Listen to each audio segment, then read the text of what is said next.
Hoy día será María Luisa que nuevamente lo presentará a nuestro archiconocido instructor, amigo y qué sé yo, tantas cosas que se pueden decir de Isaac. Y luego será Guille que nos dará una invocación previa al estudio. Y por supuesto, quedará después en manos de Isaac. Adelante, María Luisa. Gracias, Dorita. Realmente un gran honor poder presentar a Isaac, una persona, como tú has dicho, muy conocida, eh, Muy a nivel querida. de todos los, muy conocida, querida, evidentemente, de diferentes países, porque él es conferencista internacional. Pero primero quiero dar la bienvenida a quienes están con nosotros, nos acompañan, tanto de Bolivia como de otros países, por lo que he estado viendo. Gracias a todos los hermanos, hermanas y simpatizantes que puedan acompañarnos en esta actividad que para nosotros es muy importante, el estudio de la doctrina secreta, el segundo tomo, que Isaac tiene a bien participarla y difundirla y hacernoslas conocer, ¿no? Este tema que es tan importante, síntesis de la ciencia, la religión y la filosofía, simbolismo arcaico universal. Es un tema muy, muy interesante y nuevamente gracias a Isaac. Todos lo conocemos a nuestro querido Isaac Hawley, quien pues es un conferencista internacional, tiene muchos libros, conocemos también una gran parte de sus obras y sabemos de su labor permanente y tan atinada en relación con la sociedad teosófica, los conocimientos teosóficos. Él tiene una gran preparación, tanto a nivel técnico, científico, como doctor en psicología, ¿no? Gracias, Isaac, por hacer posible estas sesiones de estudio de la doctrina secreta.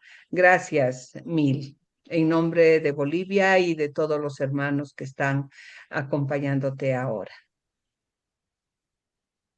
Como siempre, empezaremos el estudio con nuestra invocación a la unidad. Oh vida oculta que vibras en cada átomo. Oh luz oculta que brillas en cada criatura. Oh amor oculto que todo lo abarcas en la unidad. Que cada ser que se sienta uno contigo sepa que por lo tanto es también uno con todo lo demás. Paz, paz, paz a todos los seres. Gracias. Vamos a empezar con nuestro estudio, la segunda fecha que tenemos en el programa.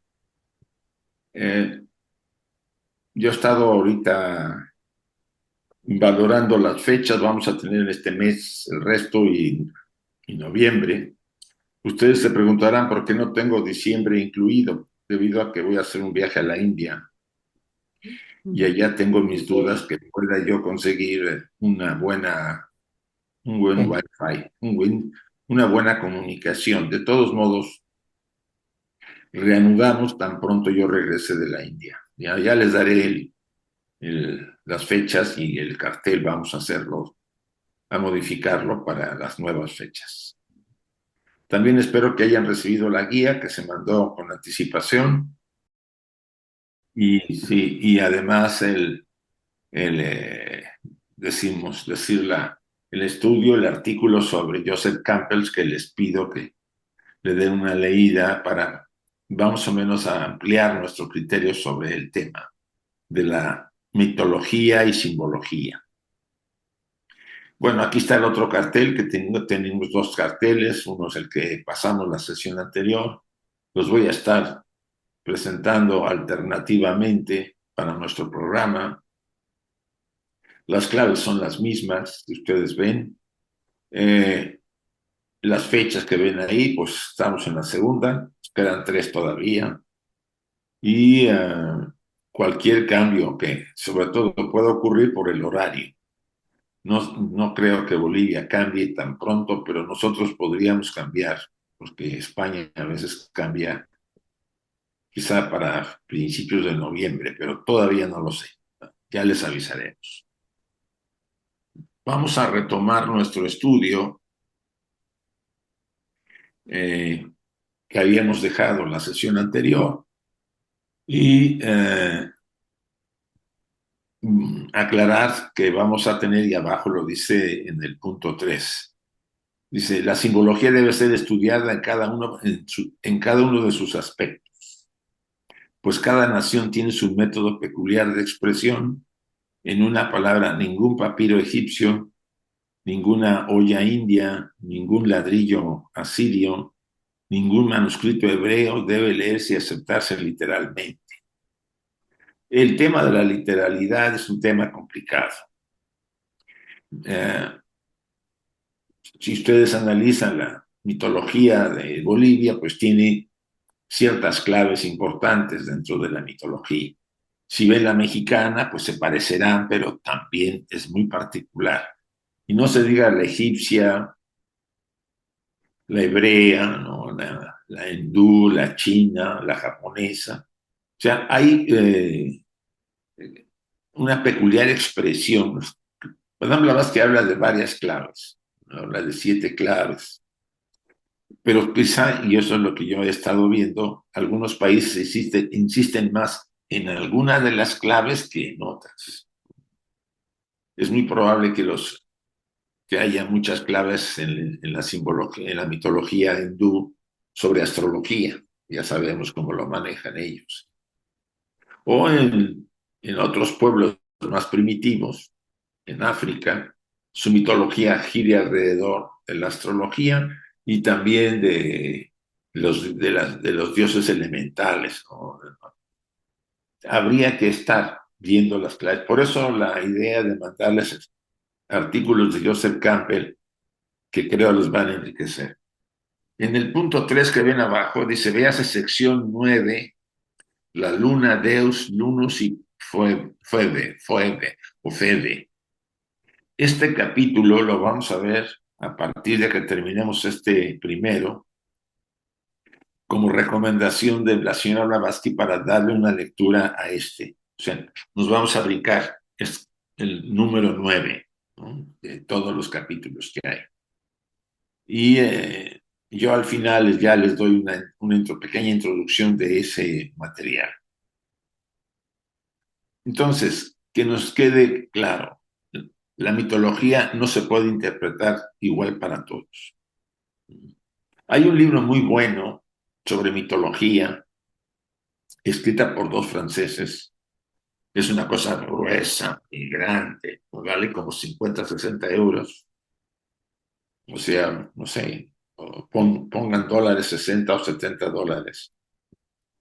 Y trae, interesantemente, por ejemplo, cuando habla de la serpiente, la habla desde el enfoque, por ejemplo, de Grecia, de Egipto, de China. O sea, te va dando los diferentes significados de cada país para adecuar a la mitología de esos países. Entonces eso nos abre y sobre todo no interpretar de alguna manera la palabra escrita como la voz cantante. No se debe aceptar literalmente ninguna obra de carácter oculto, esotérico o didáctico. Siempre hay interpretaciones entre las líneas y eso lo tenemos que aprender. Porque nos vamos, ¿no? Hay tradiciones, hay religiosas que interpretan al pie de la letra cuando en realidad puede tener varios significados. Aquí está el capítulo que vamos a ver después de terminar este. La luna, Deus, Lunus y Phoebe. Ese símbolo arcaico es el más poético de todos los símbolos, así como también el más filosófico. Los antiguos griegos lo hicieron notorio y los poetas modernos lo han usado hasta la saciedad. Ya saben muy bien que dentro del campo de la poesía, la luna ha sido uno de los símbolos inspiradores, y también la música, el arte, la pintura, en muchos aspectos. como le llaman, la reina de la noche, cabalgando en la majestad de su luz sin par en el cielo, dejando a todo hasta Éspero en la sombra y extendiendo su plateado manto sobre el mundo sideral entero. Ha sido siempre el tema favorito de todos los poetas de la cristiandad, desde Milton y Shakespeare hasta el último de los versificadores. Mira, de acuerdo a la tradición oculta, pareciera que hay algunas tradiciones le llaman a la luna que hay una divinidad femenina y otros masculina. O sea, hay, según interpretaciones, se va manejando ese tema. Tiene una influencia muy grande. Por ejemplo, en Egipto, pues Isis está muy relacionada con la luna, y la Virgen María, ven que tiene a los pies la luna, la media luna. Casi todas las madres en las tradiciones religiosas tienen a la luna como símbolo importante. Pero bien, este tema le daremos su espacio suficiente para abordarlo.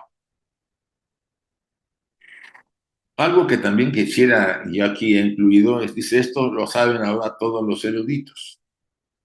Las sabias conferencias de Mr. Gerald Massey, y aquí creo que debo hacer una corrección.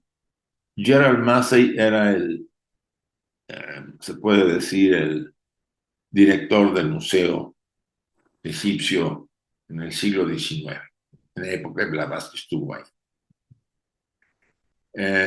Yo había hablado de otro autor, una corrección, porque me confunden los nombres de repente. Dice, basta por sí de solas para convencer a cualquier cristiano del recto criterio que el aceptar la letra muerta de la Biblia, más grosero y supersticioso que cualquiera de los que hasta el presente han elaborado, el cerebro de los salvajes insulares del Mar del Sur. Bueno, aquí está duro. El señor Massey realmente critica abiertamente la aceptación de la letra muerta, o sea, la letra como la vemos sin interpretar, ¿no? Hay muchos pasajes que se deben leer, sobre todo cuando lean ustedes el Génesis, si no tienen cierto discernimiento y cierta intuición, va a ser difícil que le puedan entrar a los significados que están manejando. Se puede hablar de los primeros 4 libros del Antiguo Testamento y también de los Evangelios. Se maneja mucha simbología, los emblemas que vamos a ver también, de qué van los emblemas, de qué van los símbolos, ¿sí? Las alegorías que se tratan también, los evangelios, constantemente el Maestro Jesús las trae para dar una enseñanza, no como tal, no es una historia bonita o de un drama, como podemos contar de una comedia, ¿no? En la televisión. No, tiene significados que se transmiten de tipo ético, moral, de vivencial, de experiencias en la vida. Bueno, este autor, quedémoslo con la idea de que fue uno de los, apoyó mucho a la señora Blavatsky cuando estuvo en Egipto, y fue uno de los, vamos a decir, eruditos del siglo XIX que señalaban que no era posible que estuviéramos interpretando la literatura, sobre todo mística, la simbólica, en otras palabras, de todas las religiones desde el punto de vista de la letra muerta. Es que eso es, según ha sido demostrado por un sabio masón y teósofo, el señor Kenneth Mackenzie, en su Royal Masonic Cyclopedia, hay una gran diferencia entre el emblema y el símbolo. A ver, si se dan cuenta ustedes, antes de que yo siga, yo preguntaría, así, ¿cuál puede ser la diferencia? Pregúntense ahorita, vamos a dejarlo al final para que más o menos lo aclaremos, pero se va a aclarar ahorita con lo que va a decir. Una cosa es un emblema y una cosa es un símbolo, aunque los dos participan del símbolo. Dice así abajo, el primero comprende una serie de mayor de pensamientos que el último. O sea, el emblema tiene más elementos que un símbolo, el cual puede decirse más bien que encierra una sola idea especial. Pero ese conjunto de elementos que tiene el emblema y que en el símbolo nomás es uno y en el emblema son varios, tienen finalmente una idea especial, transmiten una idea especial. Esto, vean ustedes los símbolos que he puesto del cristianismo, de la estrella de David, el Om, ¿no?, de los hindúes, la de los hermanos musulmanes, la del Tao, la de los budistas, y la de, creo que los Sikhs, y no sé la otra que está hasta el fondo al final, pero si ven ustedes, hay una serie de composiciones. Aquí podríamos a ver, en algún momento pueden ser solamente símbolos, ¿sí? Pero si ustedes se fijan, la estrella de los hermanos musulmanes, está la media luna y en medio una estrella. Y eso ya tiene más de un símbolo, más de un significado. Ya son dos, pero los dos se sintetizan para transmitir algo. De aquí que los símbolos lunares o solares, por ejemplo, de varios países, comprendiendo cada uno una idea o una serie de ideas especiales, forman colectivamente un emblema esotérico. ¿Qué quiere decir eso? Que un emblema tiene varios símbolos que tienen, el conjunto tiene un significado y el símbolo solamente tiene un significado, que puede tener eh, otras interpretaciones, pero siempre guarda uno. Pero el emblema tiene varios símbolos. Es la gran diferencia. El último es una pintura o signo concreto visible que representa principios, el emblema, o una serie de principios comprensibles para aquellos que han recibido ciertas instrucciones iniciales. Pues vean nuestro emblema de la sociedad teosófica. Es un emblema, no es un símbolo. Un emblema porque tiene la serpiente, arriba el nombre sagrado, después está la estrella de David, y en medio el Ankh, el símbolo de la vida, de la renovación de la vida. Este símbolo, este emblema es muy rico y como dijo creo que un instructor, yo no recuerdo alguna vez leyendo las primeras etapas de la literatura teosófica, hablaba que el que entendiera el emblema de la sociedad teosófica en todos sus sentidos y niveles, el antropológico, el mitológico, el religioso, o sea, de diferentes enfoques, el astrológico, pues podría decirse que tendría cierto desarrollo, por lo menos una capacidad más desarrollada. Vean este otro emblema, me gustó porque tiene varios.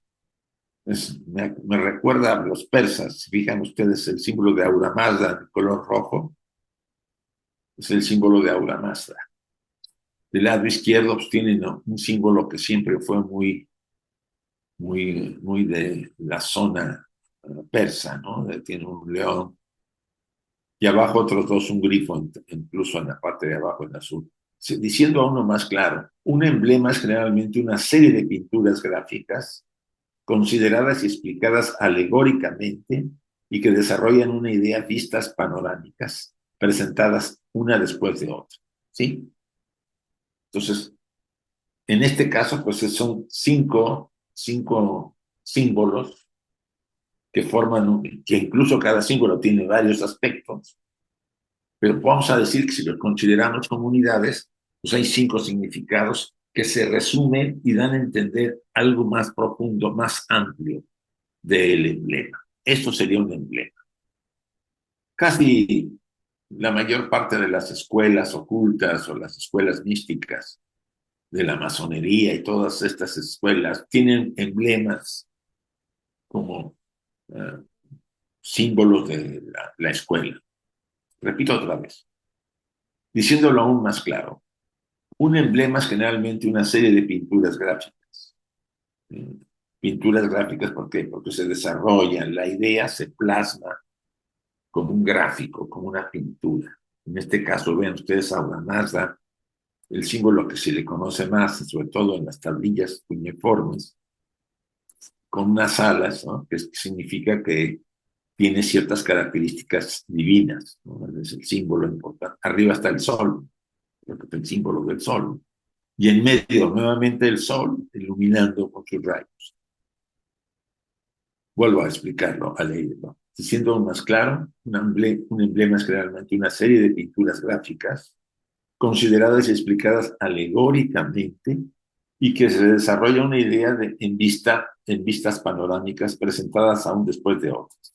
De este modo, los Puranas, y esto es algo muy interesante, son emblemas escritos. Ustedes y yo hemos estudiado los Puranas. De los Puranas se saca ese capítulo, sí, no es de los Upanishads, de los Puranas, de las dos creaciones. Sí, las dos creaciones. El universo de la luz o espiritual y el universo de la materia o de la oscuridad en el que estamos. Entonces, miren, la idea es interesante, dice, de este modo, los Puranas, aparentemente son narraciones, son emblemas escritos que tienen muchos significados, interpretación. Igualmente lo son el antiguo o mosaico o Nuevo Testamento cristiano, la Biblia y todas las demás escrituras exotéricas. Estamos hablando de la parte de la literatura exotérica. También la esotérica tiene emblemas con significados que no están para la mayor parte del público, sino para un grupo de estudiantes avanzados. Esto es lo que la señora Blavatsky ha estado insistiendo mucho desde que hemos empezado a leer pues, la doctrina secreta y varias de sus obras, incluso sus comentarios de 1889.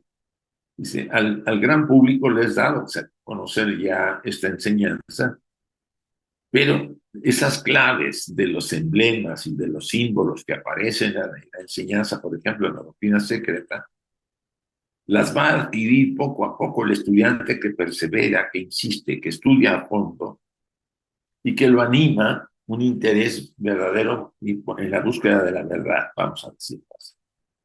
Una verdad que tendrá que estar asumida con las limitaciones que todos tenemos.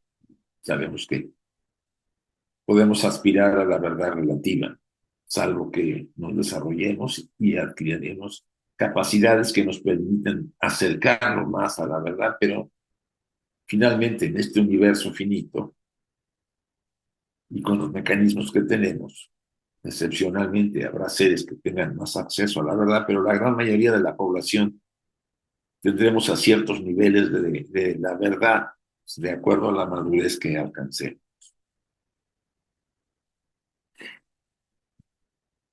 Todas se puede decir, las sociedades esotéricas, como lo decía, han hecho uso de los emblemas y de los símbolos. La nuestra, simplemente, como sucede con la sociedad pitagórica, la de los eleusinos, que vienen de los misterios de Eleusis, la de los hermanos herméticos, que ya conocemos con la literatura hermética, herméticos de Egipto, la de los rosacruces, que es una combinación interesante de tradición egipcia y otras tradiciones, la de los francmasones. Cada uno ha utilizado emblemas y los símbolos. Muchos de esos emblemas no son de conveniente divulgación. Esto es un punto. Y una diferencia muy pequeña puede hacer que el emblema o símbolo difiera grandemente de su significado. Este tema lo vamos a abordar ahorita. ¿Por qué se mantenía en silencio mucho de, vamos a decir, la divulgación de estos emblemas y símbolos de las sociedades esotéricas? Es cierto que en esta época pues hay poco ocultamiento de los emblemas o símbolos. Más bien es el significado que ellos tienen, es el que se sigue manteniendo pues en secreto para lo que el estudiante avanzado pueda descifrar. Es uno de los trabajos que tiene que hacer. De otra forma, no habría mucha... el público tendría acceso a cosas que ni siquiera entendería. ¿Por qué dicen ¿Por qué dicen no revelan los adeptos lo que saben sobre, por ejemplo, el tema de la asamblea? A esto se le podría contestar: ¿cómo han de hacerlo, toda vez que de antemano sabemos que ningún hombre científico aceptaría, ni siquiera como hipótesis, ni mucho menos, por tanto, como teoría o axioma, los hechos que se comunican? Pues sí, vivimos no solamente en época de la señora Blavatsky, sino en esta época el materialismo ha copado pues mucho de las capacidades de la ciencia para abrirse a estas enseñanzas profundas y ocultas y antiguas. La critican, se burlarían, como ha sucedido, se mofan, ¿no?, de supercherías, se burlan de la señora Blavatsky y de casi todos los líderes que ha habido de la sociedad y de nosotros, ¿no?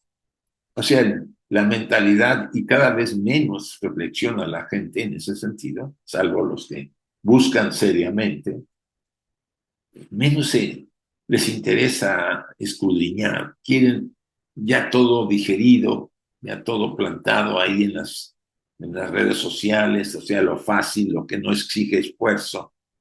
Asisto, no quiero saber más y quiero entrar a ciertos conocimientos que finalmente, pues es obvio, ¿no? La inmadurez que todavía tenemos todos como pueblo. En algunos pueblos hay más desarrollo, en otros hay menos, pero eso es una marca. El conocerme a mí mismo es sumamente importante. El hombre, conócete a ti mismo y conocerás los secretos del universo. Ha quedado, pues, hasta cierto punto solamente mencionados por algunos filósofos. Era una frase pública que en las escuelas griegas y en todo el desarrollo de la antigua, la Grecia clásica, los romanos, todos los pueblos de Egipto, todos ellos, pues era una de las axiomas más importantes y que se insistía mucho en el autoconocimiento.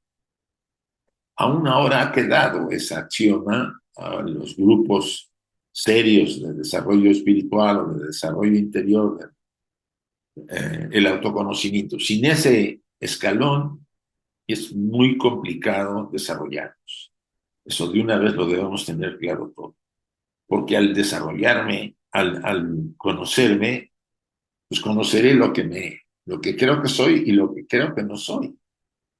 O más bien, lo que creo que no he querido ver que soy y que está tras la máscara de esta persona. ¿Habéis llegado vosotros siquiera a aceptar o creer en el ABC de la filosofía oculta? Una pregunta que contiene el Theosophist, la revista que editaba la señora Blavatsky.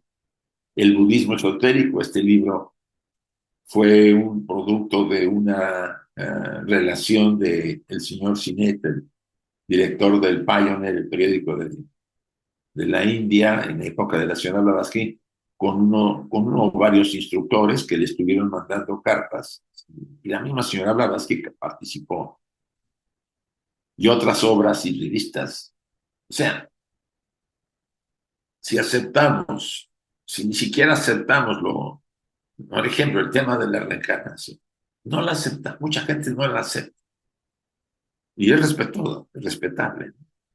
No le entra la idea porque está condicionada a que todo es de una sola oportunidad y que después de esto, la vida eterna, para bien o para mal. Y es respetable. Pero hay cosas que el mismo sentido común nos dice. La necesidad de entender que para que haya una evolución, que para ser perfectos como nuestro Padre que está en el cielo es perfecto, dice el Maestro Jesús, no basta una sola vida para ser perfecto. Lo dicen los egipcios, lo dicen los griegos, lo dicen los romanos, lo dicen los mayas en América, lo dicen los aztecas, lo dicen los incas, lo dicen todos los pueblos del sur en sus enseñanzas. Se vuelve. Si estamos tan reacios a cosas así, a la ley kármica, a la ley de retribución, a la ley que se enseña en la tradición cristiana también, pues ¿qué no vamos a ser reacios a aceptar lo que menciona aquí la señora Blavatsky sobre este material? Y prosigue, dice, no ha sido hasta la poco que se ha dado se ha dado ridiculizado y encarnecido y confrontado con la teoría animal y con la del mono de Huxley y de Haeckel por un lado, y con la costilla de Adán y la manzana por otro. O sea, se burlan las personas. En la época de la señora Vázquez se burlaban mucho de ella. Y no ha sido, y aunque ha mejorado, porque el mundo en algunos aspectos ahora hay más gente abierta, pero sigue habiendo ese materialismo acérrimo y cerrado totalmente a la apertura del conocimiento interno, simplemente del autoconocimiento y al conocimiento de las leyes universales, las leyes que rigen toda la forma de vida en la que estamos inmersos. Pues nos encanta que nos digan en la televisión o en un programa lo que hay que creer, lo que hay que pensar y cómo son las cosas según se dice. No quieren que cuestionemos, no quieren que pensemos, quieren que obedezcamos. Ustedes dirán, nuestro desarrollo es en cuestionar, en tener la capacidad de discernir, por si no decir intuir, y cuestionar una aparente verdad, que en realidad son todas verdades relativas, que como la ciencia, que así debería ser, si no surge una nueva hipótesis, se cambia todo si surge la nueva hipótesis, porque se ha descubierto algo más de esa verdad que se veía así y ahora se ve así. A pesar de esas perspectivas tampoco inviables, pues sí, te dan en la obra presente una multitud de hechos. Esto es real, la doctrina secreta tiene muchos hechos. Y el origen del hombre, la evolución del globo y de las razas humanas y animales se tratan ahora con toda la extensión que la escritora puede hacer. O sea, quien realmente tiene interés en saber de dónde venimos, qué somos y a dónde vamos, preguntas que son muy frecuentemente mencionadas desde la antigüedad, va a tener la oportunidad de hurgar en la doctrina oculta, en la obra de la señora Blavatsky y de otros autores, pero sobre todo de ella, el origen del hombre, la evolución de nuestro globo, la Tierra, las razas humanas, los animales. Hay muchísima información que podemos tener acceso y vamos a entender entonces todo este proceso de para qué estoy aquí, cuál es el sentido de mi vida si hurgo así seriamente en buscar la razón y la cuestión. Pregúntense, ¿para qué estamos aquí? ¿Cuál es el sentido, cuál es su propósito? Comer, dormir y hacer el sexo. Está bien, pero eso lo hacen también los animales. Y yo creo que somos algo más que un animal. Prosigo con el siguiente párrafo. Las pruebas que se han presentado en corroboración de las antiguas enseñanzas se hallan esparcidas en todas las escrituras de las civilizaciones de la antigüedad, por supuesto. Ahora hay ciertas ventajas que no se tenían en época que la señora Blavatsky lanzó todo este conocimiento. La ciencia se está acercando a muchas de las verdades, ¿no? La física cuántica y una serie de científicos, como David Bohm, el mismo Einstein, Tomás Alva Edison y muchos otros, se han acercado de alguna manera, directa o indirectamente, a las enseñanzas de la teosofía de la enseñanza oculta. Sin embargo, hasta una parábola, miren, es lo que hace rato quería decir, es un símbolo hablado. Según piensan algunos, no es más que una ficción o fábula, dicen, una parábola, es una ficción. Mientras que nosotros decimos que es una representación alegórica de realidades de la vida, de sucesos y de hechos. Pongamos el ejemplo de la semilla, dice el pasaje bíblico. Dice, si la semilla no cae a la tierra y no muere, no lleva fruto. Pero si la semilla cae y muere, mucho lleva fruto. Así aparentemente dicen, ¿eso qué quiere decir? ¿Quién es la semilla? Ustedes y yo. La semilla al caer en la tierra lleva todo el potencial de la vida que estamos teniendo. Y el germen, cuando germina la semilla y se desarrolla, la semilla tiene que morir para que el germen germine lo que trae dentro de ella, ese potencial. Y solamente lo podemos hacer cuando estamos viviendo en este mundo material, atentos, conscientes y observando lo que está pasando alrededor. Hay muchos seres que se van, que como llegaron, así se van a ir. Lamentable. Porque no han querido mover. Así como va la cosa. No, no le movamos, déjamelo. Sabemos que hay cambios, ¿no? Que es irremediable no hacer cambios. Pero la mayor parte dejará fuera, o algunos dejarán fuera oportunidades, cambios necesarios, y se contentarán con lo mínimo. Sobrevivir, a pesar de que tengan recursos para poder hacer cosas. Pasarla bien, anestesiarme para no darme cuenta del dolor de otros seres. Yo estoy bien, no me importa lo que pase fuera de mí, etc. El egoísmo en muchos casos es muy claro, muy fuerte. Entonces, repito, la Biblia está llena de parábolas. No podemos negar. Sin embargo, hasta una parábola es un símbolo hablado, según piensan algunos. No es más que una... Algunos otros dicen, es una ficción, una fábula. ¿No? Mientras que nosotros, los estudiantes de teosofía, decimos que es una representación alegórica de realidades de la vida y de sucesos y de hechos.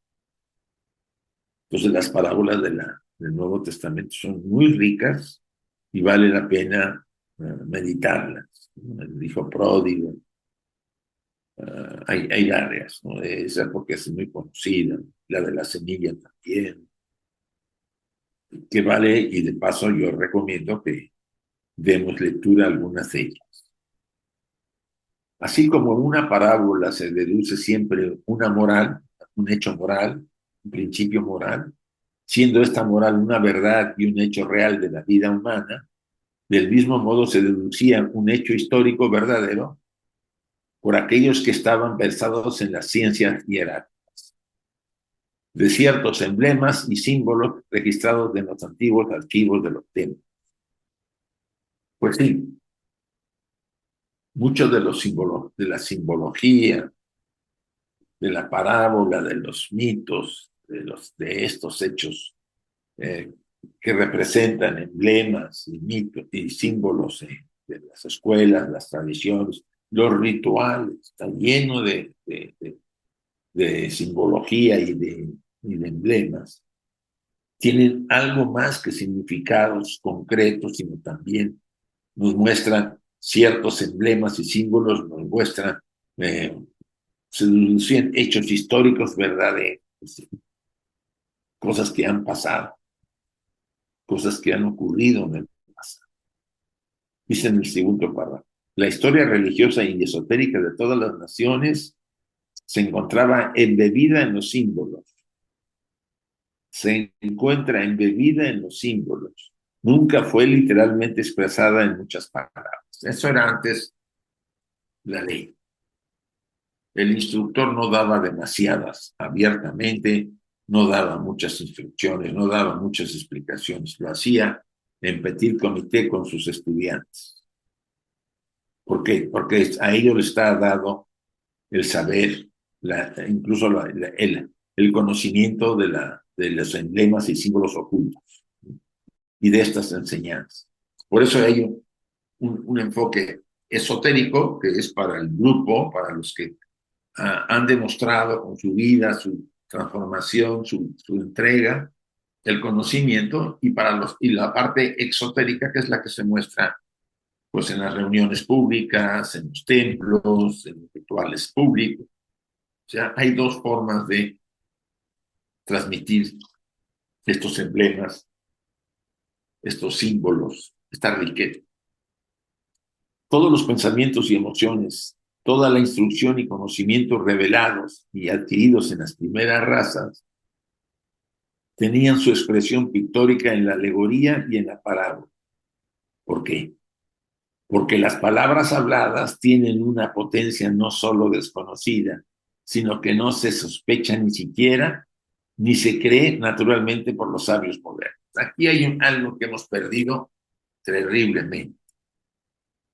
La palabra es poder. Y en el pasado era un poder inmenso. Les pongo un ejemplo que ya lo he estado repitiendo. Si ustedes ven los jeroglíficos egipcios, Champollion, debido a la piedra Rosetta, pudo descifrar la clave para descifrar, pero no para pronunciar. Nomás puede entender lo que significa, y no todos, una gran parte. Pero cómo se pronunciaba, no se sabe.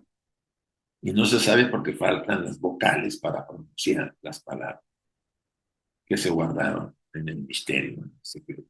¿Y por qué? Porque desde la antigüedad, desde la época de la Lemur, Atlante y primera parte de la quinta raza, la palabra era un poder mágico tremendo. Podrías materializar con la palabra objetos, cosas. La mente actuaba a través de la palabra creativa. Podías herir, dañar a otros seres también, con la pura palabra. Que aún ahora lo podemos hacer cuando le decimos a alguien algo dicho en un momento determinado que está debilitado, lo podemos lastimar más de lo que se imagina. Entonces, el párrafo de la parte de abajo es el que tiene la riqueza de esta enseñanza, porque las palabras habladas tienen una potencia no solo desconocida, sino que no se sospecha siquiera ni se cree naturalmente por los sabios modernos. Ahora están mucho más abiertos a eso. Ahora hay mucha investigación y cada vez se sabe que yo he visto, por ejemplo, materiales para instructores, para maestros en las escuelas, en las universidades, donde se cuida mucho el contexto de la palabra, cómo se transmite, de la fuerza que se le da, de la energía que se imprime, porque puede grabarle a las personas una palabra o dos y puede cambiar mucho su destino, su camino, simplemente por decirlas adecuadamente, con la fuerza necesaria, la intención y la ayuda que se quiere prestar. Porque el sonido y el ritmo están estrechamente relacionados a los 4 elementos de los antiguos, y porque tal o cual vibración en el aire es seguro que despierta los poderes correspondientes y la unión con los mismos produce resultados buenos o malos según el caso. Eso es la magia. Ustedes utilizaban, pues en el pasado se utilizaban las invocaciones mágicas y se atraían los poderes que respondían a esas invocaciones. Ahora, se atraían a esos poderes, pero la vibración que yo emitía, o sea, la calidad del mago, hacía que los poderes fueran de la luz o de la oscuridad. Esto es muy interesante. Miren, analícenlo bien. Lo que ustedes y yo pensamos, lo que ustedes y yo sentimos, lo que ustedes y yo hacemos, es una vibración de energía. Analícenlo y verán que así es. Todo vibra. Entonces mi vibración se mantiene dentro de un parámetro, dentro de unos límites. Si yo tengo una vibración constante de amor y compasión por los seres, pues mi vibración, la suma de mi vibración de cada día va a ser muy sutil, porque yo estoy anhelando lo mejor para todos. Si mi vibración tiene pensamientos muy positivos, pero también a veces pierdo el control y le digo a alguien hasta de lo que se va a morir, pues vamos a decir que es el promedio de la humanidad.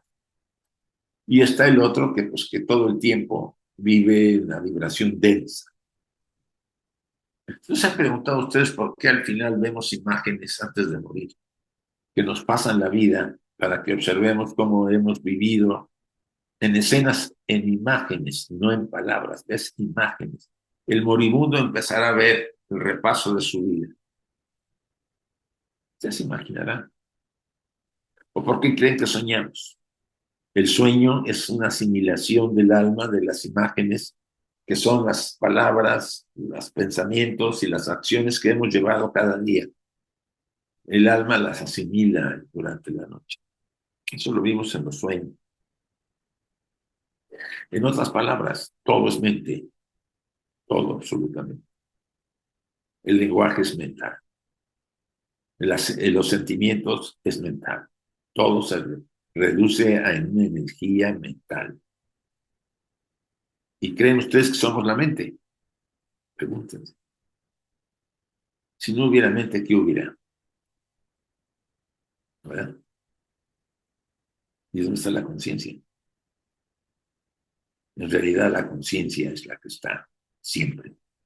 La mente es un instrumento muy valioso. Y mientras no logramos de la disciplina, de la calidad, la transformación, la tendremos que seguir usando.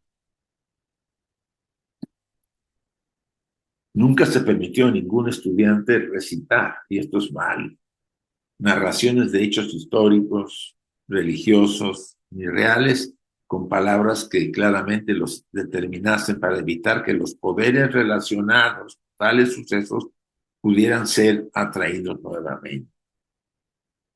Nosotros atraemos con las palabras las situaciones. Por eso aquellos que están todo el tiempo sintiéndose mal y que la vida me trata mal y que la gente no me quiere, pues está trayendo eso, está trayendo a esos seres y a esas condiciones que no.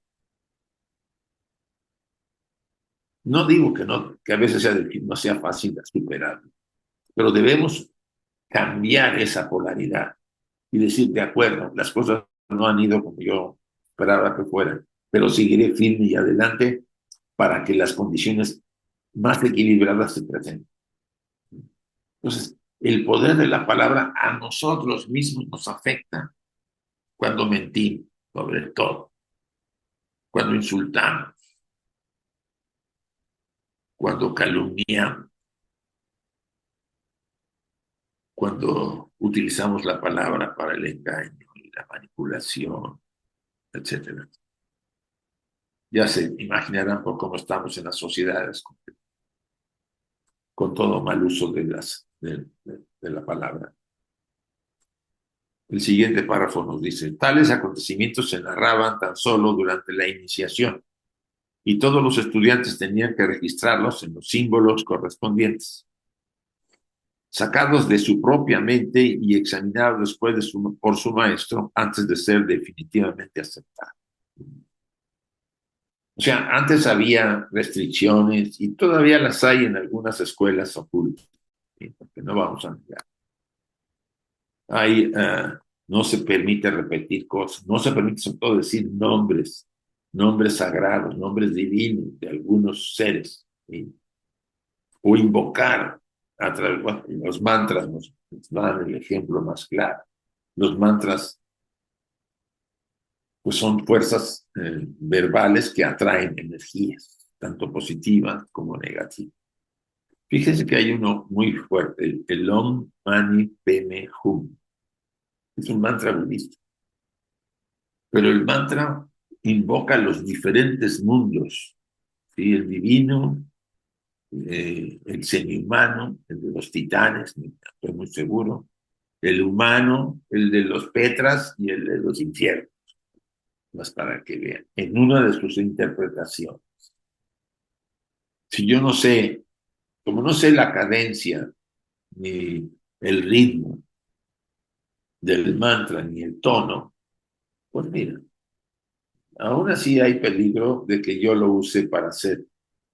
Si ustedes llegan a tener alguna vez la repetición de un mantra para dañar a alguien, tengan mucho cuidado porque es lo peor que podemos hacer. O sea, la palabra es sagrada y sigue siendo sagrada en función del portador que la dice. No es lo mismo un sujeto con un nivel de poca madurez que se la pasa todo el día diciendo palabrotas porque está de moda decir palabrotas. televisión, en todos lados, a un sujeto con cierto nivel de desarrollo en capacidades y que diga una palabra o una maldición. Las del primero no tienen efecto. Casi. Las del segundo, si tienen las del primero efectos para perjudicar a su propio karma. Las del segundo, no solamente su karma, sino a quien le lanza la maldición. No es un juego el tema de la vibración de la palabra. Recuerden que la vibración, el sonido, es creativo. En el pasado eran poderes inmensos. Se podrían, no solamente se podría proteger la persona con el sonido, con las energías que movía, porque invocaba fuerzas, sino que incluso podría destruir y lastimar a otros seres si había un ataque.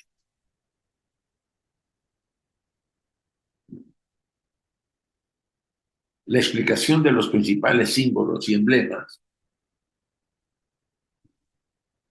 es lo que ahora se intenta. Vamos a ver, dice, pues el libro 3, que trata de antropogénesis, sería excesivamente difícil de comprender sin un conocimiento preparatorio, al menos de los símbolos metafísicos. Sí, vamos a ver ahora a medida que transcurra este estudio en octubre y noviembre, y después cuando lo retomemos, que varias de las cosas, por ejemplo, de las jerarquías, los dioses, eso se ve se ve un bosquejo general para entender esos elementos. Se trata porque hay un capítulo que lo trata sobre los símbolos básicos, ¿no? La serpiente, eh, las energías que se invocan y que de alguna manera son el resultado del movimiento de los diferentes niveles y planos de la naturaleza a los que yo soy, a los que yo atraigo, según yo tengo el grado de desarrollo que debo adquirir para poder hacer. No es difícil entenderlo si no estamos condicionados a ver a la magia y a las fuerzas de la naturaleza como algo demoníaco, como en el pasado. El gran problema, estamos muy prejuiciados. Todo lo que no encaja en una visión, vamos a decir, cristiana, desde un enfoque, es demonio, es el demonio. Bueno, y ahora que ni los mismos sacerdotes de algunas escuelas se la creen. Nadie niega que hay oscuridad, nadie lo va a negar, pero hay luz. Y la luz y la oscuridad son necesarias, las dos. Por otro lado, no sería justo entrar en la lectura esotérica del simbolismo sin tributar el debido homenaje a quien ha hecho un grandísimo servicio en este siglo, descubriendo la clave principal de la antigua simbología hebrea, entretejida de modo acentuado en la mitología, en la metrología, perdón, no es mitología, metrología, una de las claves de lo que fue en otro tiempo el lenguaje del misterio universal. Fíjense que es un ejemplo interesante, y abajo viene ahorita el actor Ralph Skinner. Este cuate, yo tengo un libro de él, el de la llave de los hebreos y del misterio egipcio, de las medidas, de la fuente de las medidas, la clave del misterio hebreo egipcio en el origen de las. Y eso es, los que estudian Cábala lo van a saber muy bien.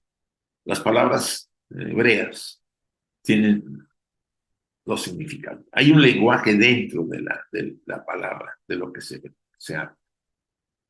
Muy probablemente me refiero al hebreo antiguo. No sé si ahora el moderno lo tiene. Yo no estoy muy versado en las palabras hebreas modernas.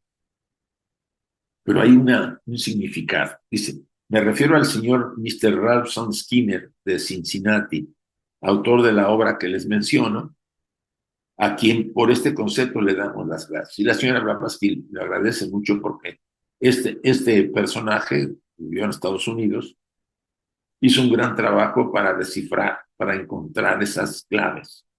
Ese segundo idioma que viene inmerso en la literatura hebrea, sobre todo en la literatura cabalística.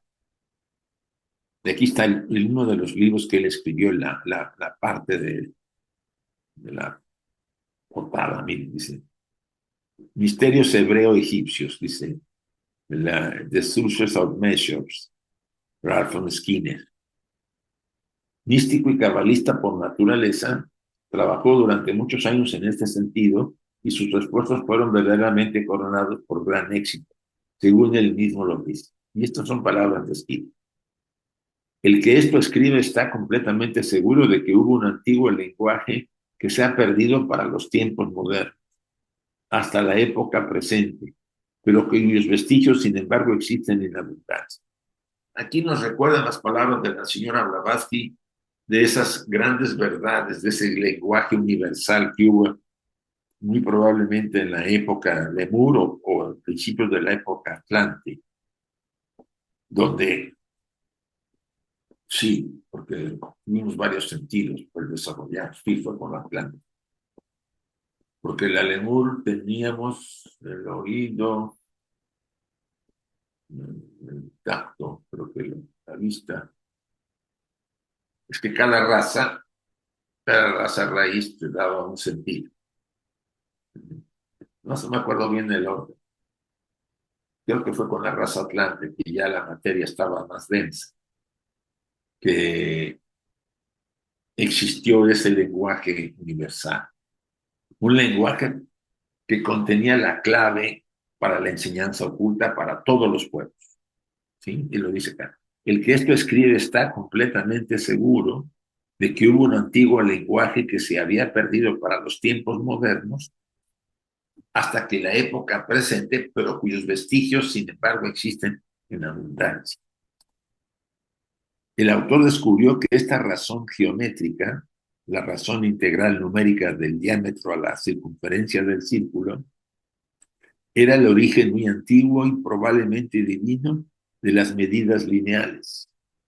Parece casi probable que el mismo sistema de geometría, de números, de razón y de medidas era conocido y usado en el continente de la América del Norte, aún antes que lo conocieran los descendientes semitas. Y lo más probable que este lenguaje, como aquí vemos el modelo divino, ¿no? Y aquí ven ustedes el símbolo, que fueran los sobrevivientes de la Atlántida que llegaron a América del Norte y Central, los Olmeca y otros pueblos. Los Pieles Rojas también sobrevivieron de los pueblos que no desaparecieron totalmente de los Atlantes y fueron a poblar las partes secas que existían, que no eran las que están ahora. Antes había menos partes secas de América y también de Europa. Europa estaba sumergida, España, la mitad estaba sumergida, la otra parte no, estaba dividida, un brazo la dividía. Incluso ahora se ven todavía vestigios en los boneros, los que conocen un poco, verán que hay una línea desde por Zaragoza, creo que desde antes, ¿no? Hasta Cataluña, pero se pierde antes esa línea. Estos son los sedimentos calcáreos de ese mar que en un momento dado existió, dividiendo España. Repito, el autor descubrió que esta razón geométrica, la razón integral numérica del diámetro a la circunferencia del círculo, era el origen muy antiguo y probablemente divino de las medidas lineales. Y aquí podemos mencionar a Pitágoras, a los egipcios, que eran mucho más avanzados que otros pueblos. En América, los mayas, los mayas conocían el cero. Creo que ningún pueblo en América lo conocía, ellos son los únicos que lo conocieron. Los incas pues, no dejaron por escrito mucho. Quizá otros pueblos anteriores podrían haberlo, pero no. De los mayas sí hay pruebas porque los códices que han sobrevivido hablan del cero. En Europa se les había perdido también otra vez. Estaban en la Edad Negra del principio de la Edad Media. Parece casi probado que el mismo sistema de geometría, de números de razón y de medidas, Era conocido y usado en el continente de la América del Norte, aún antes que lo conocieran los descendientes semitas. Mucho antes. La particularidad de este lenguaje era que podía estar contenido dentro de otro. ¿Qué es lo que yo les digo? Ustedes leían un lenguaje, o sea, un párrafo de un escrito, y no se daban cuenta si no tenían ustedes la clave para entender el otro. Lo que realmente les querían decir era el otro lenguaje. Era como si fuera una clave secreta, ¿no? Entre espías. Déjenme leer el párrafo. La particularidad de este lenguaje era que podía estar contenido dentro de otro, de un modo oculto, y que no podía ser percibido sino con la ayuda de ciertas instrucciones especiales, claves que le tenían que dar. Letras y signos silábicos poseían al mismo tiempo los poderes o significado de los números. O sea, ustedes han visto en numerología que se puede pones tu nombre y la fecha de tu nacimiento y todo lo puedes trasladar a números, ¿no? Las letras, hay para cada letra un número. Y la suma de todo te da un número, y ese se supone que es el número que de alguna manera interpreta cierto sentido de tu vida, ¿vale? De las figuras geométricas, la pintura o la ideografía y símbolos cuyo objeto dibujado era expresamente auxiliado por parábolas en forma de narraciones o porciones de narraciones, y a la vez podían ser expuestas o separadas, independientemente y de los varios modos, por medio de pinturas en trabajos en piedra o en construcciones de tierra. Si se han fijado ahorita en esta ciudad que han descubierto en Turquía, Tepec, es una de las más antiguas del 11 o 12 mil antes de Cristo. Que la encontraron en una montaña. Tiene un nombre que se me pasa, ¿no? Ulit Tepec.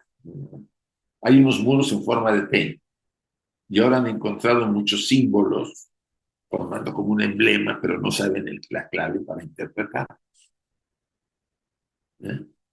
Tú vas y ves los animales, tiene sobre todo animales en los muros.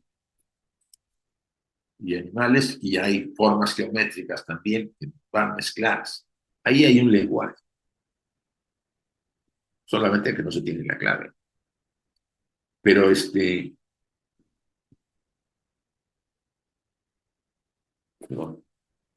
poco a poco se puede ir entendiendo que hay un lenguaje escondido dentro de aparentemente simbología, porque uno puede decir, mira, estos admiraban nuestra naturaleza, los animales, la vegetación, le rendían culto a los animales feroces, a los tigres de sable, cosas así.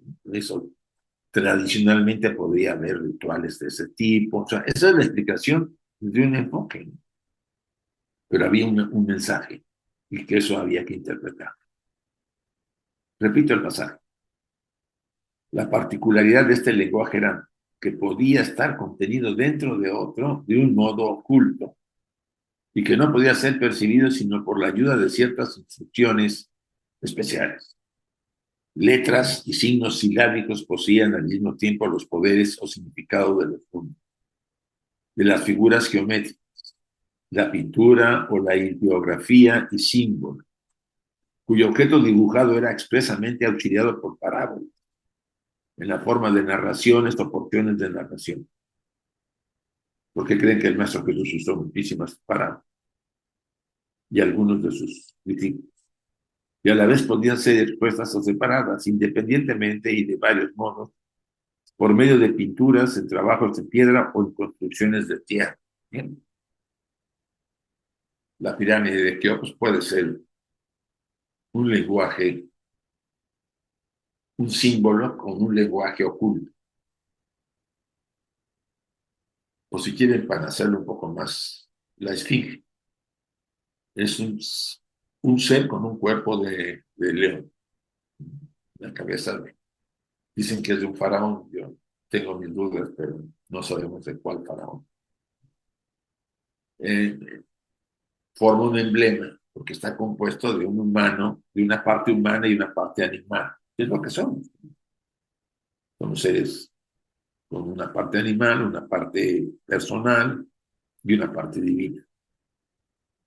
Entonces, ese lenguaje que está entre el lenguaje aparentemente externo es el que habla, que Skinner llegó a tenerlo muy claramente, sobre todo en la tradición cabalística. Para esclarecer una antigüedad referente al término lenguaje, diré, primero, que esta palabra significa la expresión hablada de las ideas. Y segundo, que puede significar la expresión de las ideas en otra forma. O sea, vean esta declaración. La expresión hablada de las ideas. Es un lenguaje, ustedes y yo expresamos ideas, pensamientos. Digo yo, este frasquito con un producto medicinal ayurvédico, yo estoy usando un lenguaje para describir este frasco. Pero son ideas que estoy dando para que la persona que me escucha o el público que me escucha capte, interprete a la gran velocidad que interpreta la mente y capte el significado. Entonces dice, para esclarecer una antigüedad referente al término lenguaje, diré, primero que esta palabra significa la expresión hablada de las ideas.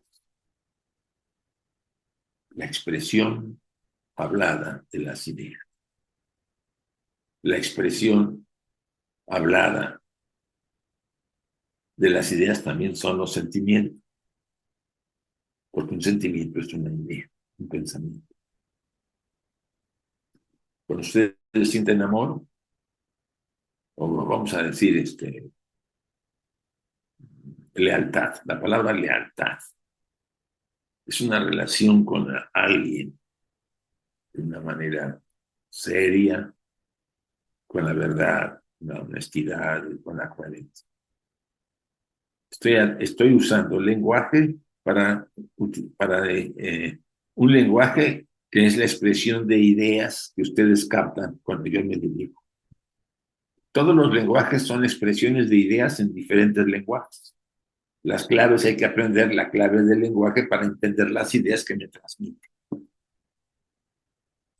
Este antiguo lenguaje está de tal modo compuesto en el texto hebreo, que hablamos del texto hebreo, que por medio de los caracteres escritos que al ser pronunciados forman el lenguaje primeramente definido, puede comunicarse intencionalmente una serie de ideas muy distintas de las que se expresan en la lectura de los signos fonéticos.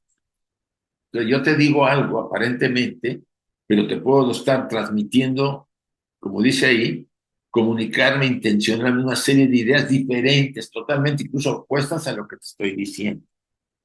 Ese es el misterio que desentrañó el señor Skinner en el lenguaje hebreo. Quiero decir con esto que el lenguaje popular o nativo comenzó aún en su origen a ser usado como vehículo de este modo especial de comunicar las ideas. Sobre este punto los testimonios son de mucha fuerza. Y verdaderamente parece como si en la historia de la raza humana hubiese tenido lugar, por causas que no podemos averiguar, por lo menos en el presente, la desaparición o pérdida de un lenguaje primitivo perfecto y de un sistema perfecto de ciencia. Deberemos decir perfecto porque esa era de origen y de importancias divinas. Lamentablemente lo hemos perdido o está en manos de sociedades secretas, sobre todo las que conservan las grandes verdades, las grandes fraternidades. O sea, la desaparición o pérdida de un lenguaje primitivo perfecto, que hablábamos todos, y de un sistema perfecto de ciencia. ¿Y por qué era perfecto? Porque era de origen divino, que nos fue transmitido de acuerdo a la tradición oculta por los reyes divinos que tuvimos en las primeras etapas, incluso de la raza, de la quinta raza. Los 35,000 años que gobernaron reyes en Egipto antes de la época de los faraones, muy parecido en el Medio Oriente, entre en los caldeos, en los sirios, en los sumerios. Los sumerios también tuvieron unos reyes divinos que estuvieron con ellos. Ahí se transmitieron este lenguaje primitivo perfecto y esta ciencia, sistema de ciencia perfecta, que desapareció. O está contenida en algún grupo especial, vamos a llamarlo así. Origen divino no quiere significar que aquí hay una revelación de un Dios, por supuesto, antropomórfico, en una montaña en medio de truenos y relámpagos, sino que según lo entendemos un lenguaje y un sistema de ciencias comunicados a la primera humanidad por una humanidad más avanzada, tan elevada que fuese divina a los ojos de aquella humanidad, por supuesto, infantil, en una palabra, por una humanidad de otras esferas. Ejemplo, tercera raza del mundo. Antes no, la segunda raza no, porque no había ley. Y la primera, mucho menos. La tercera raza. ¿Quién nos comunicó? ¿Quién nos activó la mente o encarnó en nosotros? Esa humanidad avanzada, tan elevada, porque venía de otros universos, los Manasaputra, los Anishvaka y los Kumaras, que fue para todos los que estaban sin mente, seres divinos. ¿Sí? Y nos estuvieron acompañando largos periodos de desarrollo, sobre todo en la Lemur y principios del Atlántico. Y después en la quinta raza. Repito este pasaje. Origen divino no significa aquí una revelación de un Dios antropomórfico en una montaña en medio de truenos y relámpagos, sino, según lo entendemos, un lenguaje y un sistema de ciencias comunicado a la primera humanidad por una humanidad más avanzada, por supuesto. Y ahí hay que irnos a los lemures, porque son la más... Era la primera humanidad que iba a adquirir la mente. Sin mente no nos dábamos cuenta de nada. Tan elevada que fuese, a nuestros ojos fue divina, porque éramos como niños. En una palabra, por una humanidad de otras esferas. ¿Quién de ellos sabe o puede decir lo que sucederá cuando el ciclo de vida de este globo toque a su fin y hasta nuestra madre tierra caiga en el último sueño? ¿Quién nos hará afirmar que los egos divinos de nuestra humanidad, al menos los elegidos de entre la multitud que pasan a otras esferas, no se convertirán a su vez en los instructores divinos de una nueva humanidad, por ellos generada en un nuevo globo, llamando a la vida y a la actividad por los principios desencarnados de nuestra tierra? Es lo que hemos estado repasando, ¿te acuerdas? Por analogía. Los pitris lunares, los padres lunares, permitieron que todas las mónadas que se trasladaron a la cadena terrestre tuvieran la oportunidad de ser seres humanos. Con los que alcanzaron la evolución principal de pitris lunares, de seres humanos completos, son los que nos dan el Linga Sharira. Los que no pudieron terminar bien, faltó evolución, somos nosotros los humanos en esta. Y también los que fueron animales y que terminaron bien, se convirtieron en humanos. ¿Y quiénes son los animales? Los que no pudieron terminar como animales en la cadena lunar.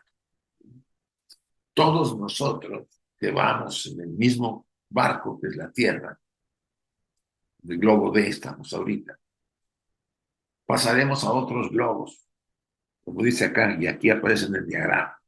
Estamos en el globo D, vamos a pasar al globo D, E, F, G, no, A, B, C, D, E, F, G, ¿sí? Que es el último. Por supuesto, la cantidad de seres que pasarán ah, del F al G, pues va a ser mucho menor, porque no todos los humanos que estamos ahorita alcanzaremos el estado de evolución que se esperaba. Va a pasar lo mismo que en la Luna, sí, pero ahora los que sí pasen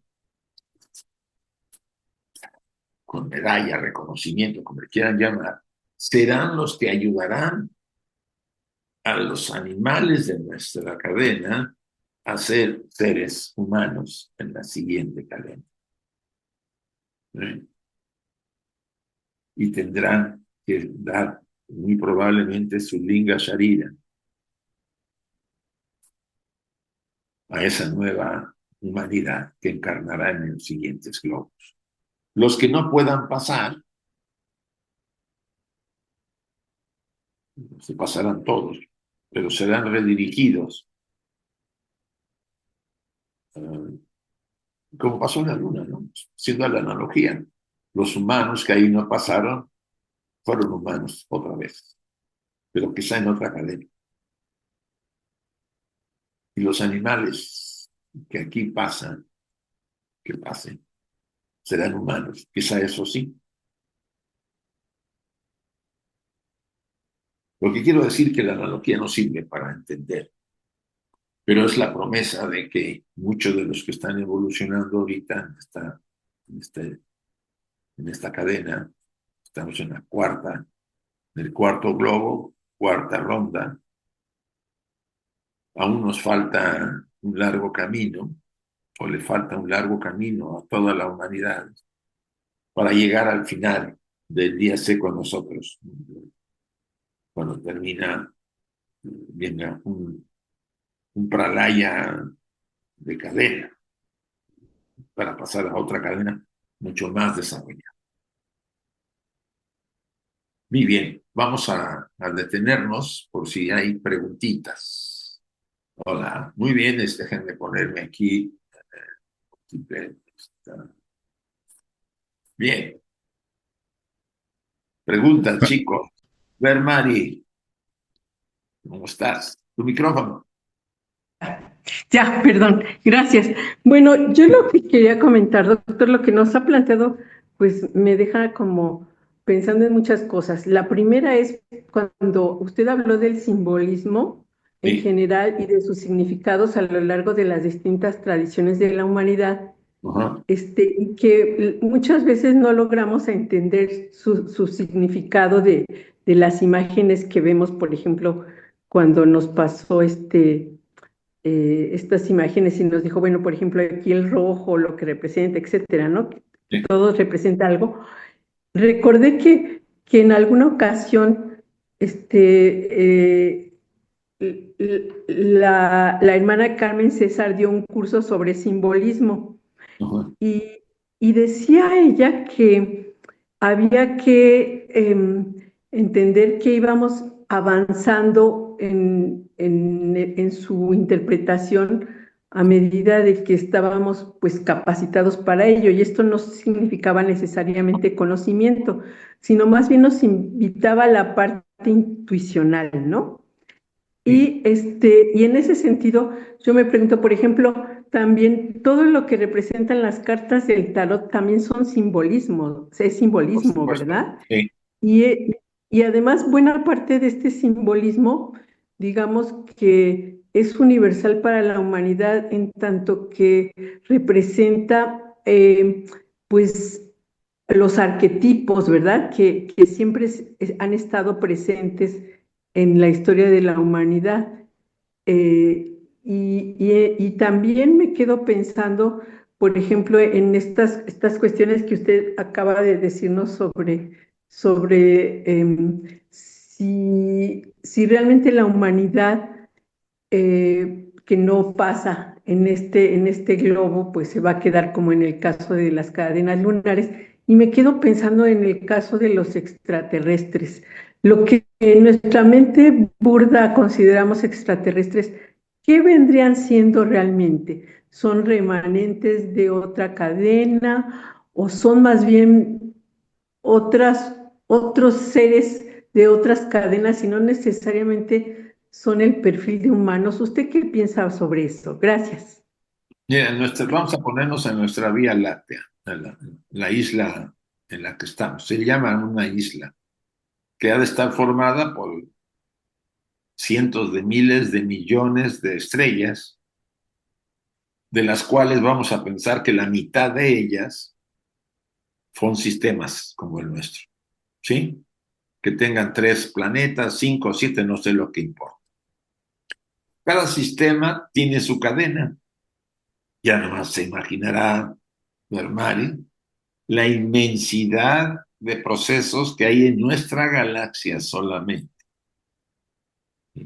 Probablemente alguna de las cadenas es muy primitiva, porque recuerde que todo va ascendiendo, ¿no? Los elementales entran a la etapa mineral, de la etapa mineral pasan a la etapa vegetal, de la parte vegetal pasan a la animal y del animal entran a la humana. O sea, todos esos ciclos que tienen todos los sistemas, vamos a llamarles solares, aunque no serían así el nombre, de nuestra galaxia, ya se imaginará la cantidad, por analogía, de cadenas que existen solamente en nuestra galaxia. Miles de millones de seres están pasando en estos momentos de un globo a otro, porque ya terminó su ronda y están pasando al siguiente globo y estaba viendo están entrando en descanso antes de aparecer en el siguiente globo. Y así repase toda la galaxia que está inmensa de vida. Algunos sistemas no están completos los seres humanos, habría que, ahí yo al menos desconocería el ajuste que tendría que hacerse para la evolución de ese grupo humano, etcétera. Lo que quiero decirle, que este magnífico proyecto, este magnífico plan que se hizo originalmente para este universo, solo nace de muchísimos universos anteriores que han existido y han dejado su huella sembrando las semillas para que este universo tenga esa riqueza inmensa. La realidad a mí me impresiona. Es, no alcanza nuestra mente a entender la profundidad de ese desarrollo al que se ha llegado a través de las evoluciones de los diferentes sistemas. Y nomás hablo de nuestra galaxia Vía Láctea. Ahora recientemente han hablado que dicen que lo que podemos ver de galaxias son 4 billones de galaxias. Billones, o sea, miles de millones o sea, 1 billón es 1 millón de galaxias, ya te imaginarás. ¿Cómo están las jerarquías que las habitan, los sistemas que habitan, que mueven esos? Probablemente haya muchos en algunos sean totalmente diferentes a como lo entendemos, o no sé. Pero Fíjese que ahorita recuerdo este comentario que hace HPV en comentarios a la doctrina secreta en estas reuniones de la Logia Blavatsky, y dice, la verdad es que la Vía Láctea es un misterio. Dice, y yo solamente estoy autorizada para hablar de este conjunto de globos, ¿no? Y de sus rondas, ¿no? O sea, ¿qué tan misteriosa puede ser toda esa realidad que usted pues acaba de mencionar, ¿no? Pues no solamente hablamos de la Vía Láctea, sino de un montón de de galaxias, galaxias, use la ¿no? analogía como dice Blavatsky. Y si usa la analogía, Ujú. o sea, si venimos de la cadena lunar y estamos en la cadena terrestre, y Mercurio Ujú. tiene su cadena, Júpiter tiene la suya, Marte tiene la suya, Urano, todos los planetas tienen sus cadenas. Ahí, yo me acuerdo que hay un símbolo ahí de todas las cadenas del sistema solar. Solamente el sistema solar. ¿Cuántos sistemas solares, si así le podemos llamar, existen en la galaxia? Pues son tantos que se pierde Sí. un. Y imagínense los miles de millones de seres, jerarquías que están cuidando, dirigiendo, influyendo, trabajando para que esas cadenas de diferentes lugares de la galaxia lleguen a su fin, o sea, la evolución. Y ahí, miren, váyanos a Andrómeda. Esa galaxia es, yo creo que es 50 veces más grande que la nuestra. Ven que dicen que va a chocar dentro de 4.000 millones. No nos preocupemos todavía, falta mucho. Esa simple galaxia tiene, no pensemos en tantas, 20 o 30 veces más que nuestra Vía Láctea de sistema. Ya, Pues eh, ya eh, con eso. ya con eso tenemos para sentirnos cedidos totalmente de la magnificencia de este universo y de los que lo han dirigido y lo siguen dirigiendo, de veras. Pero bueno, gracias, Bermari. No a usted, doctor. Muchas gracias por todo. Daniel, pues, Hola, buenas noches. buenas noches. Isaac, es un gusto volver a saludarte y Gracias. volver a verte. Mira, no, es que cuando has hablado del lenguaje, me ha venido así de repente lo que es el lenguaje de la música, Ajá, el sonido del universo, ¿verdad? sí, Esa vibración, porque la música es vibración sí, y puedes vibrar, te puede hacer vibrar de una forma pues, más elevada o de una forma más densa. más denso. Entonces, en la música, para mí tiene mucho significado a la hora de hablar del lenguaje, porque yo creo que los antiguos también utilizarían algún tipo de música, no tan sofisticada, pero percusión, seguramente, y no sé, algún otro tipo que también sería un lenguaje comunicativo entre ellos. Entonces, la música juega un papel muy importante en lo que es el tema del lenguaje. Sí, Hablando, si queremos el sonido, pero lo que es la música expresamente, con las 7 notas musicales, además 7, con lo cual ya tiene otro significado también elevado, pues nada más, quería compartir eso con vosotros. gracias, Daniel. Sí, a mí me acordé ahorita de la música de las esferas de Pitágoras, ¿no? Si te acuerdas.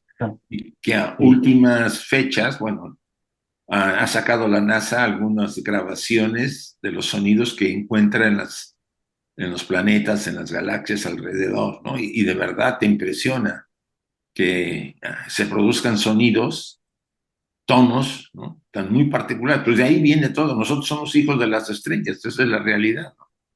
Venimos de sistemas, de evoluciones antiquísimas. Ya estamos ahorita en esta tratando de hacer lo mejor que podamos. Pues muy bien, Daniel, muchas gracias. En algún lugar de la doctrina, HPB nos dice que el tono de musical de la Tierra es el fa. Sí, fa, Mm. es cierto. Pero mira, y que nosotros todos tenemos un tono. En el sexto capítulo de la doctrina, nos dice que tenemos un color, un tono, un número, ¿no? Etcétera, etcétera. Y que cuando la melodía que oímos, o nuestra melodía preferida, que nos hace sentirnos transportados o en éxtasis, o una sensación de alegría y cosas, significa que tiene nuestro tono esa melodía. Sí, está entrelazada en los tonos que tiene. A mí, en ese sentido, creo que la música es una de las grandes herramientas, por no decirla, una de las más importantes, además del arte, la pintura, la escultura y todo lo que son las artes estéticas, etcétera, que te transforma, te puede cambiar. Con razón decía Pitágoras, es necesario que el sujeto sepa música o por lo menos entienda de las condiciones que le pedían a los estudiantes entre las matemáticas, la música y el silencio, por supuesto, como condiciones para mover. Sí, yo creo que todos hemos pasado por la experiencia de que hay ciertas melodías o una melodía que nos transporta a otra dimensión. Muy bien. Así Ahora, es. Eh, Yo creo que si no hay más preguntas, les quedamos muy agradecidos, especialmente a Isaac, por darnos su tiempo, un tiempo No, está bien. precioso para él, y que compartan con nosotros este espacio para desarrollar nuestras potencialidades, yo diría un poco, y abiertas al conocimiento que nos puede dar el estudio en conjunto. Sobre todo, Ujú. Dora, a mí sí me gustaría que se cuestionara, ¿no? Que no porque se dice o yo digo ciertos pasajes de la doctrina y las explico, eso va a misa, como decimos en México, ¿no? Sí. Tiene que, si la persona o los que están escuchando, los estudiantes, quieren hacer aclaraciones o dicen definitivamente, como yo apenas tuve con Miguel, un comentario y le mandé un artículo porque había ciertas afirmaciones.